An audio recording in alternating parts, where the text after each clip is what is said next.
mean, he wants to be president, not really because he wants to do anything in the way of policy, but because he's trying to essentially escape prison. Donald Trump has said he will accept the speakership of the House of Representatives for up to 90 days in an effort to unite the fractured Republican Party.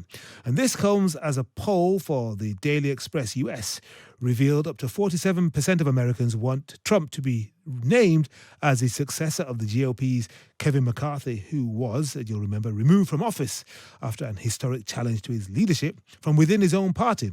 Also reported in the Times today, Trump has been accused of revealing secrets about the capabilities of US nuclear submarines to a billionaire Australian businessman who then went on to discuss it with 45 people. Wow.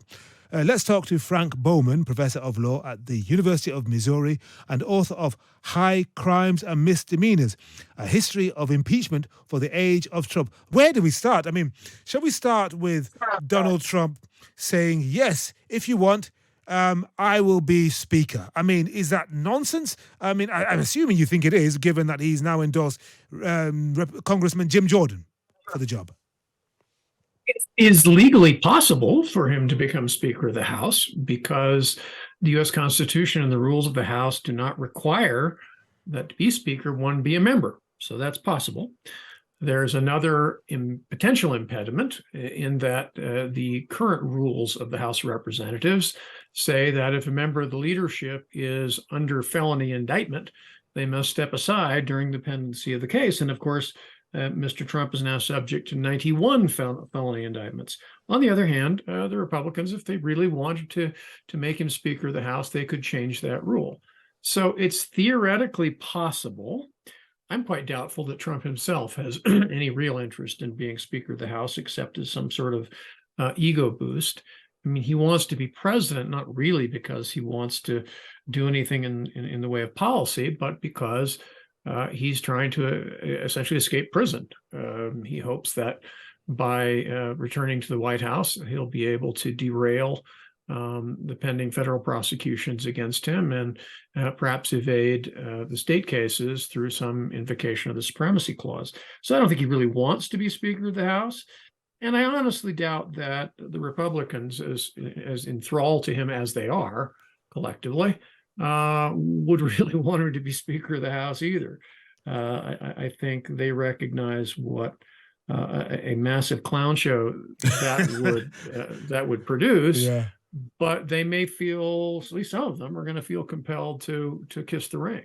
I mean, how much more of a unifier would he be than the House Majority Leader Steve Scalise and Representative Jim Jordan, who is Trump's spirit in the House at the moment? Well, I think he's not.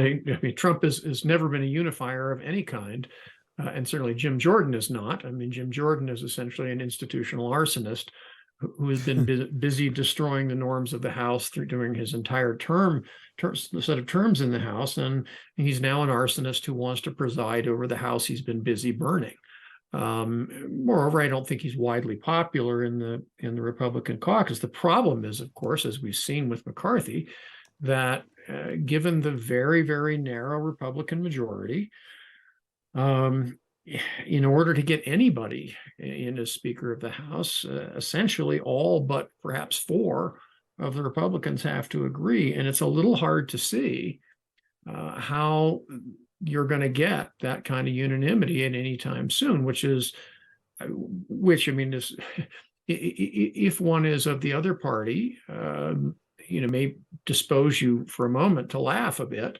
But unfortunately, the laughter is likely to be a little short-lived because, as your listeners may recall, we just got past a budgetary impasse, which just barely funded the U.S. government for another 45 days.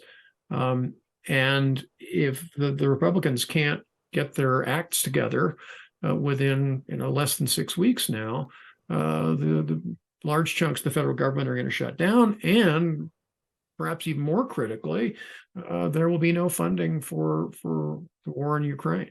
Yeah, that is the point. And that's why Representative Matt Gaetz did this. I mean, he's the guy who helped to drive out Kevin McCarthy, isn't he? And then, while we're talking about Trump, though, I mean, what about today's bombshell news? The former president apparently discussed potentially sensitive information about US nuclear submarines with an Australian billionaire who then went on to share them with up to 45 people. I mean, what are Americans making of this? Unfortunately, I think it's a story that is completely flying under the radar, except among people who already don't like Trump very much, because it's completely in consistent with his behavior for years. I mean, he kept many American secrets in boxes on a stage at Mar-a-Lago, unsecured. And he is famously loose-lipped about American security interests. So this comes as no particular surprise, and merely adds to the picture of a guy who can't keep his mouth shut. What if Anthony, once interviewed by the FBI, goes further and explains in great detail just how, as you say, loose lipped Trump was? Surely there must be some security minded members of the GOP, of the Republican Party, who will say, this is ridiculous. We cannot have this guy in the Oval Office again.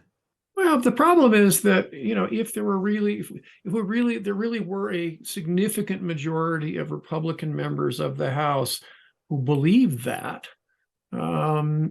if you had a significant majority of Republican members of the Senate who believed that, we wouldn't be in this position. And it's no secret. Everyone who was close to the man during his administration, almost all of them have come out and described what an utter catastrophe he was for American security interests. His chiefs of staff, the head of the Joint Chiefs of the U.S. military, often discussed how extraordinarily dangerous Trump was then and would be if he were to return to office to American national security, and indeed to the security of the West. But that seemingly does not penetrate to Trump loyalists in the American legislature, and that in of itself is in many ways far more terrifying than simple confirmation of what we've known for a long time. Yeah. And quick thought about Trump loyalists outside the legislature who've got themselves into all kinds of trouble for defending Trump and going with his stolen election story. Mike Lindell, the chief executive of My Pillow, and America's former mayor, Rudolph Giuliani, both run out of money. This could spell trouble for Trump, couldn't it?